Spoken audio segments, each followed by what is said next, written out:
the Nevers. If you want the TLDR version, there it is. Finally, there's something interesting to watch on Sunday nights.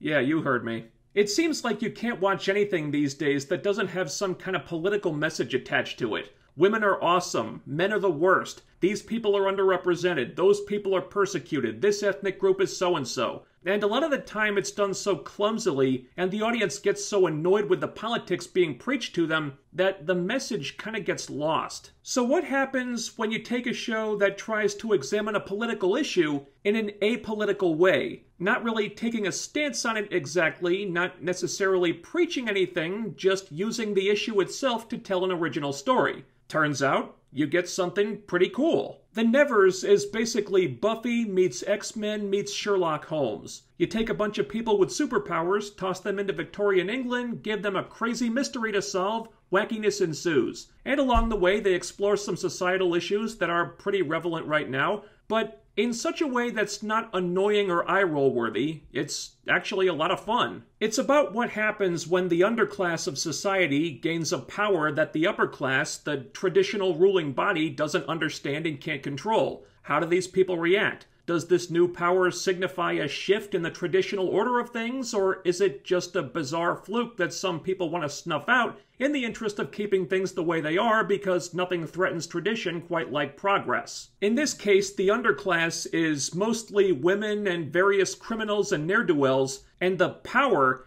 is superpowers. So you can see where they're taking their inspiration from, but if your inspiration is X-Men and Buffy, that's not a bad thing. This show has been in development for a couple years now. The first episode aired about a week ago by the time you're seeing this. It was a big hit, but there is some controversy surrounding it because of you-know-who. So is it worth watching? Let's take a look at the premiere and find out. After the intro.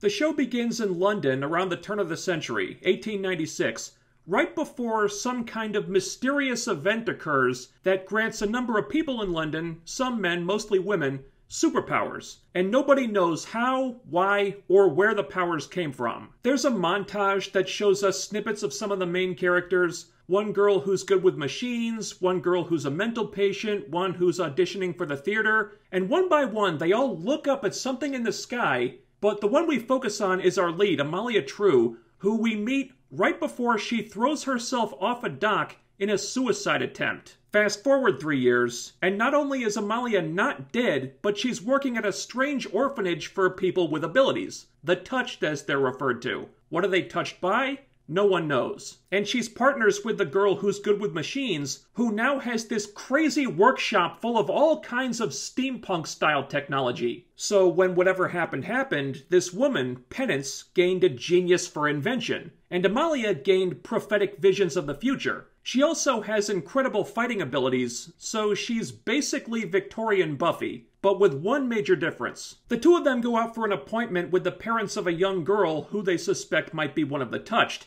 and there's a conversation with the parents who think their daughter, Myrtle, is possessed by Satan and speaking in tongues and stuff, which makes a lot of sense given the time period. There's a lot of speculation and subtext here that the powers might come from some kind of divine source, or, you know, the other kind. During this talk, Amalia has a vision of herself lying on the floor having been knocked down. More often than not, when she has a vision, she doesn't know what it means. So they meet Myrtle, who speaks nothing but gibberish, and Amalia realizes quickly that she's not speaking in tongues, but has every known language in the world stuffed into her brain. She just can't speak English anymore for some reason. And they're discussing this with the parents when Amalia hears a noise from upstairs, so she rushes up there, and she walks in on several men trying to abduct Myrtle. They knock her down, and that's what the vision was alluding to. So Amalia gets up, signals to Penance that bad stuff is going down, and then she just attacks these guys like an animal. Turns out she's a total badass in a fight, but the difference between her and Buffy, which I think makes it more interesting this way,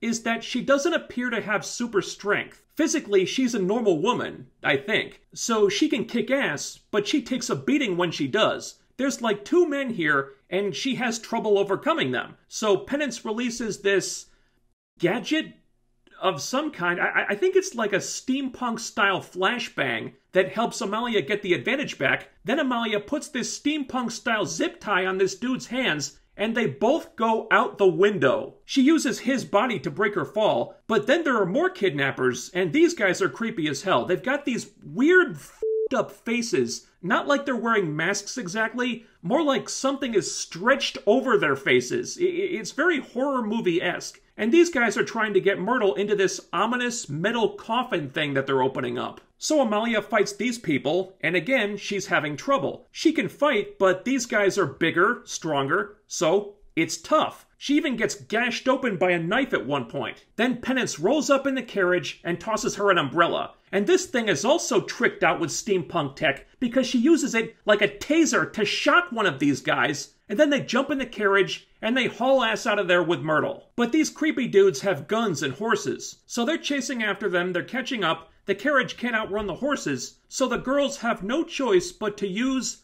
the prototype. So the fucked up face guys catch the carriage, they try to stop the driver, but the driver isn't even a person, it's this human-shaped steampunk contraption, and while they're distracted by that, Amalia, Penance, and Myrtle burst out the back of the carriage driving this automated motor carriage thing that you saw in the trailer, and they escape in that. So Myrtle is going to stay at the orphanage until they get this whole thing figured out, but how do they do that? They don't know, but Amalia has a vision of them at the opera, so they're going to the opera. That's the opening scene, and there's a hell of a lot of information packed in here, but I'm definitely intrigued. The show looks gorgeous, the characters are likable, the story is interesting.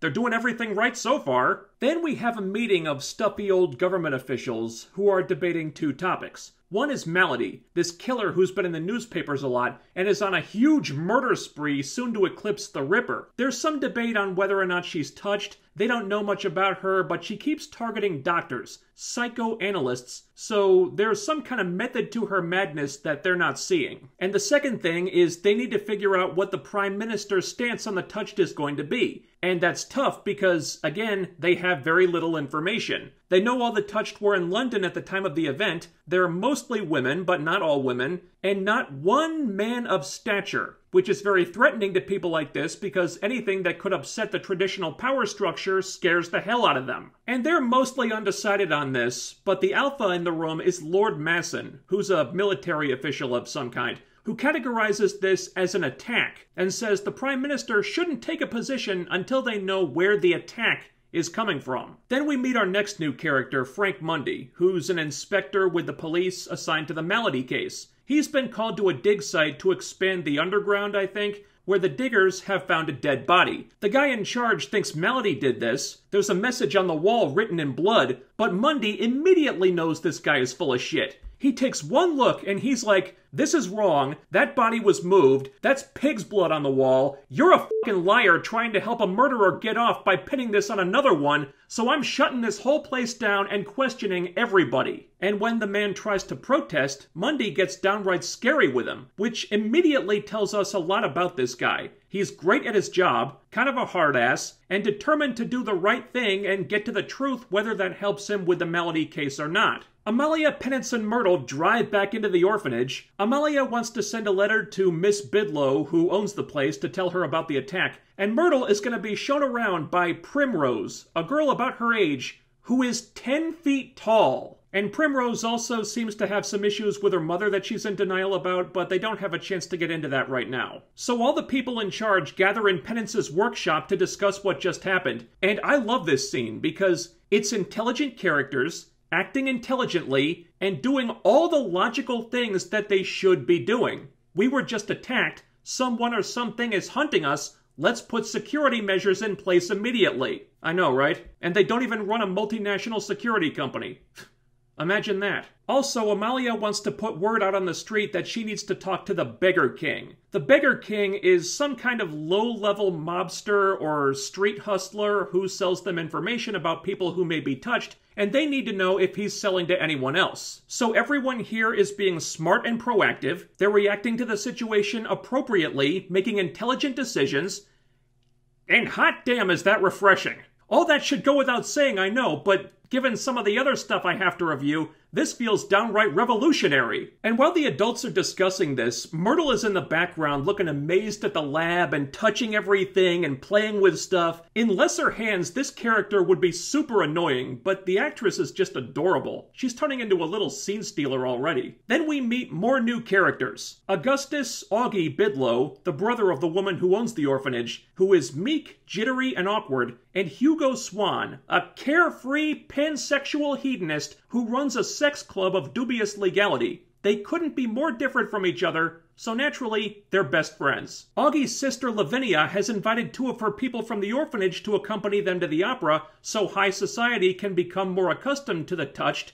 and he's kind of freaking out about it. What if they're ugly and strange? How do I act around them? That sort of stuff. So he wants Hugo there to back him up. Hugo thinks the opera's about as interesting as I do, and also he has a meeting with the finance minister who really wants to get back some incriminating pictures that were taken during one of Hugo's sexy parties, but he'll help a brother out on the condition that Augie will come to the sex club, allow people to flirt with him, and just try to fucking relax a little bit. Something Augie seems to desperately need. Back at the orphanage, their resident doctor is patching up Amalia's injuries with healing powers. And there's definitely some chemistry between these two. Amalia thinks he's too good to be working in this place when he could be the royal physician with a gift like his, but his gift got him branded a voodoo witch doctor, so he plays the hand he's dealt. Also, he seemed to have a family in the opening montage, so they may be trying to ignore whatever's going on between them. Myrtle brings in a fancy dress for Amalia because she's going to the opera tonight. The doctor wants her to rest, but she thinks she's needed there. There may be trouble, which neither of them look happy about.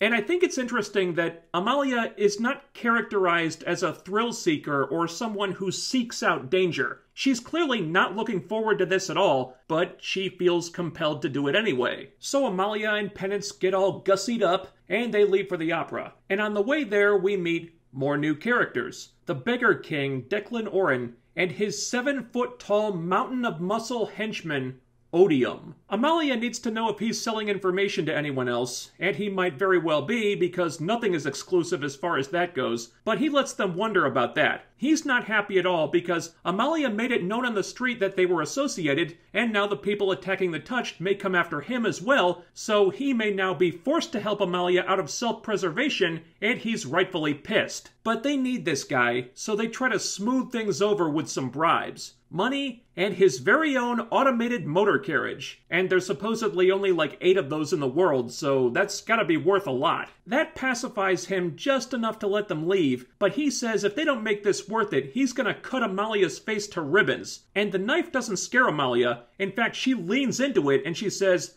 "This isn't my face." I have no idea what that means, but I'm eager to learn more. So a lot of our main characters come together at the opera, and there's a conversation about the Frenchification of the English language, which is a thinly veiled metaphor for modernization and progress, and how some people like Lord Masson fear societal change because they want to preserve the natural order of things, and they view the touched as a threat to that, and view the powers as an affliction, basically. Amalia and Penance try to make nice with this guy. They explain their particular turns and how they're not afflictions, and they can actually be pretty useful, but he doesn't budge on anything. Also, Augie is instantly smitten with Penance, and is very Simon Tam-esque in his awkwardness about it. So finding out that one of the touched is an attractive young woman suddenly has him rethinking his earlier opinion about this whole thing. So the opera commences. It's Faust, so again with the subtext, and Amalia is feeling more and more anxious the longer this thing goes. She can feel a vision coming on. They call it a rippling. And she hasn't had it yet, but she can tell something is not right. Something bad is about to happen here. And sure enough, when the devil rises up through the stage to make his big entrance, his throat has been slashed. He falls over dead, And there's Melody, joined by 2 of her gang members. A guy with a steampunk-style Gatling gun attached to his arm, and a woman who can throw fireballs like pyro. And a weird thing about this, Amalia has a rippling of Melody jumping up into the box and attacking her, but then that doesn't happen. So maybe Amalia only sees possible futures when there's multiple different ways they could turn out. Maybe she's seeing alternate dimensions. Maybe it's something else. But I don't think her turn is as simple as getting glimpses of what's about to happen. I think there's more to it than that. But anyway, Melody. Man, what a creation this woman is. She's totally filthy, yellow teeth, hair a disaster, wearing what looks like an old beat-up wedding dress, wielding a bloody meat cleaver with the biggest crazy eyes you've ever seen. And she has this incredible monologue where she's chewing every molecule of scenery in a 10-mile radius, and it's freaking riveting. The actress is just devouring this scene. Now, I'm not gonna try to interpret the whole monologue. I'm sure it's filled with double meanings that are way over my head, but there are some bits I want to call attention to. She says that she came here to kill an angel, but the closer she came, the more she felt like there was another reason. Because she saw God. In fact, God came to all of them, but everybody turned their backs on him. Everyone else forgot, but she didn't. So she feels that God is somehow compelling her to do the things she does. And then she gets bored and wants to take the angel, so Gatling gun arm guy starts firing into the crowd and mowing people down. The pyro chick lights up a huge fireball, getting ready to torch the place. But then one of the actresses starts singing. It's the girl who was auditioning for the theater in the opening montage. I remember her because, you know, she's played by Eleanor Tomlinson, hashtag I'll be in my bunk, but she starts singing in this strange language, and all the people in the audience who are touched are just transfixed by this. And they all start glowing, which is kind of beautiful actually. All the normal people don't even seem to hear this, but for the touched, which includes Augie to his great shock, you'd think it really was an angel singing. And Melody suddenly looks very emotional. Not in a crazy way, more like she's deeply moved or deeply unnerved by this woman's voice. I'm not sure which, it's a little bit of both I think, but that only lasts for a second, and then Melody grabs her and kidnaps her. So Amalia leaps out of the box, takes out Gatling gun guy, chases after Melody. They all run right past Hugo, who was hooking up with some random chick from the play. The bad guys go down a stairwell that leads to the sewer, and Amalia heads them off by jumping off the stairwell and plummeting something like 3-4 stories straight down, so her dress is billowing out around her. It catches on the stair post, it breaks her fall, so the dress comes off, she sticks the landing, and confronts Melody in her underthings.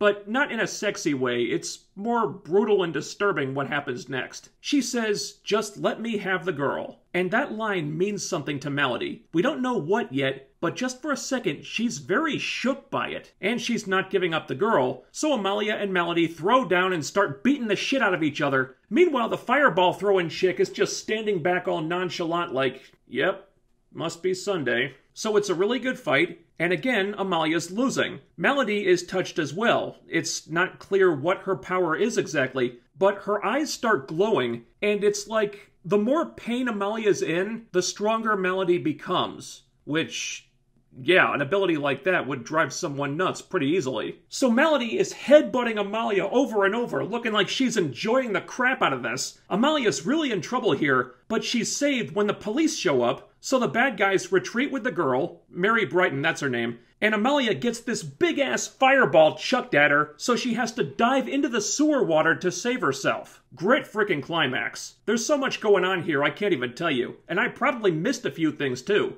But Melody might have had the best entrance for a villain that I've seen in anything in quite a while. One scene in this character is already fascinating, and she's not done yet, there's still more. So after things have calmed down, Frank Mundy shows up to talk with Hugo. He's annoyed that Hugo did nothing to stop Melody, but Hugo slyly points out that that's Mundy's job, and there's a young widow doing it for him. So they kind of have a go at each other, and then it's revealed that they have some kind of secret business arrangement where Mundy sends Hugo suitable girls for some reason in exchange for Hugo forgetting getting certain debts. And all of a sudden, Mundy doesn't seem so squeaky clean, and Hugo seems less like a carefree, irresponsible whatever, and more like a really cunning and shrewd businessman who's got everybody fooled into thinking he's something he's not. Then Hugo makes Mundy have a drink, because he knows the name of the girl Melody took, and so does Mundy, because Mundy was shown with Mary Brighton in the opening, so they were married or in a relationship or something. And then, more characters. It's getting a little excessive, but sure, why the hell not when we're on a roll like this? We meet a doctor.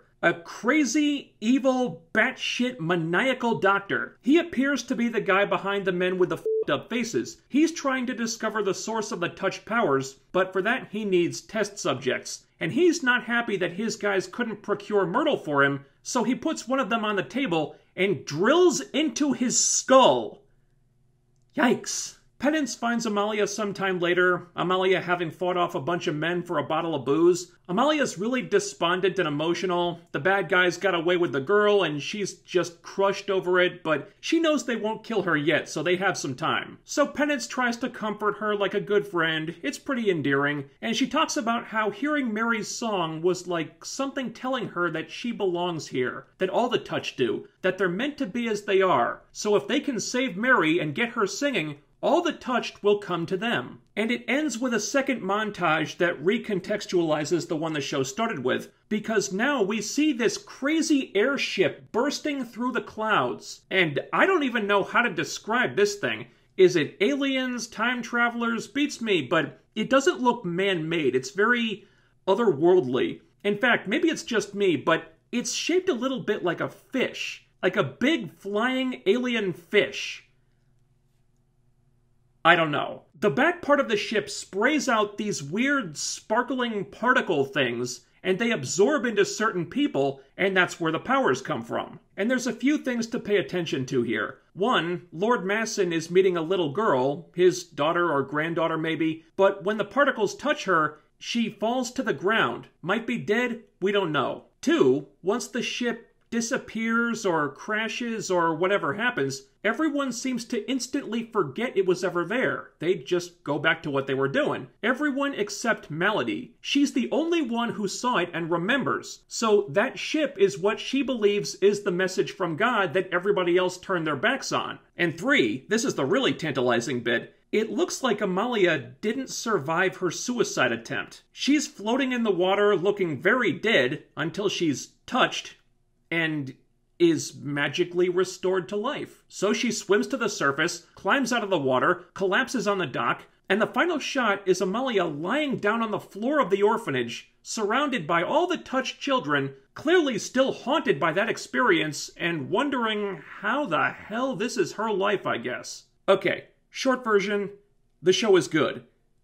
It's really good. If I have one complaint about the episode, it's that there's almost too many characters. This is a huge cast. The script does a great job establishing everybody, and they're all well acted, but there's so many people. There's even a couple I didn't mention. And the episode is so focused on introducing everybody that some of them, who are clearly meant to be important characters, only show up for a minute or two, and the plot doesn't even really have a chance to get moving that much until the opera scene. Now, I'm super impressed that they were able to fit as much in as they did, but this feels like it was begging to be a two-part premiere. And maybe it was. The second episode hasn't aired yet as I'm recording this. But aside from that nitpick, this show is cool as hell. And what's so smart about it is that it takes a lot of hotly debated issues of today that lesser writers would have turned into an overly politicized cringe factory and handles them in a way that doesn't feel politically driven. At face value, you might think it's just some girl power yeah vehicle for women to scream about how horrible men are, but it's really not. There's no agenda here that I could see. It deals with similar themes, and it's primarily about female characters, but I was never annoyed. I never felt like I was being preached to. And the women are all fun and interesting. The men, too. None of the men are devalued here. Everybody has their own layers and depths. One is kind of timid, one is a badass, one is cunning and trying to fool everybody. I didn't get the sense that anyone was a political sock puppet. Not even Amalia. Amalia's definitely not an ideologue. She's as imperfect and flawed and complicated as anybody. Yeah, she's the action heroine, and I can already hear you rolling your eyes, but it's not like you're thinking. She can fight, but she's not an unstoppable ass-kicking machine. She clearly has limits. She doesn't technically win either of the fights she gets into this week, and she also definitely suffers from some kind of anxiety or depression or emotional baggage, and they drop plenty of hints that everything she does here, her whole mission of protecting the touched, this isn't even something she wants to do or enjoys doing. She does it because someone has to and she's uniquely qualified, but it doesn't seem to make her happy. This is not a woman who's at peace with herself, and to me, that's really intriguing. And all the characters are like that. They're all likable. You don't get to see a lot of everybody, but I wanted to see more of everybody. But the stuff that stood out to me the most was the little things. Like subtle details that show how much thought the producers have put into everything. Like Myrtle being a big dork in the background, or when they escape in the motor carriage and Penance's face just lights up because, oh my god, my invention is working! Or Amalia's expression when she's expecting trouble at the opera, and you can tell from her face that she's thinking, oh god, f my life, why am I doing this to myself? And then there's Melody, the psychotic murderer who thinks she's on a mission from God. There's stuff going on with her I can't even imagine. These are things that other shows just wouldn't bother with. But there's so much attention to detail here, so much thought put into the characters and how the world works, and the questions it raises too. And not just about where the powers come from, but why do some people get powers while others don't? Why are some people affected adversely by this? Why does Melody remember the airship when no one else does? What's the nature of these powers? It's kind of like the powers are connected to each person's character in some way. Like Penance is good with machines, becomes an inventor. The Doctor gains the power to heal with his hands. Mary Brighton wants to be a singer, now has the voice of an angel. It seems as if the power takes whatever a person truly is and cranks that up to a superhuman level. And in Amalia's case, she was dead, and she came back to life. So what in the world does that make her now? This is the kind of stuff the show makes you think about. There's so many different levels here. So you've got an awesome cast, a really compelling story, production values are fantastic, action scenes are on point. Yes, there are a ton of characters to introduce, which does create a little bit of a pacing issue in the middle, and you don't get to spend as much time with some characters as you'd like, but I expect not all these people are going to be appearing every week, so that's not really a big concern. So yeah, one episode in and I'm fully on board. This show is great, but there is that one big elephant in the room. Yes, Joss Whedon is the creator. Whedon's not a popular person right now. I appreciate the reasons why. I think there may be more than one side to all that, but I'm not defending the man. What I'm saying is, though, I can separate the art from the artist and still enjoy the art. Unless the artist is Rian Johnson. The less said about that prick, the better. And in this case, I don't feel the need to condemn a really cool new show and discount the work of the entire cast and crew just to punish one guy. Whedon's not even involved with the show anymore. He already left the project. It's being run by other people now, so I don't see a reason for anyone to not give the Nevers a chance. I mean, what else are you gonna watch on Sunday nights? Batwoman? I assure you, watching the Nevers will be a much better use of your time, okay? That all being said, the Nevers gets my stamp of approval. So give it a shot, you guys. There's so much crap out there right now, we deserve more shows that are good. And this show is really, really good. Support quality entertainment and give yourselves a break, because life's too damn short to get hung up on the bad stuff all the time. And I should know. I've had to watch a lot of it. Thanks for watching, everyone. And while you're still here, leave a comment to help me in my never-ending war against the YouTube algorithm. Ding the bell icon and follow me on social media so you can always be notified when I upload new stuff. The link is down there. Thumbs up the video, share, subscribe. Make sure you're still subscribed, and I'll be back with more very soon. You guys take care, do all the YouTube things, and I'll see you next time.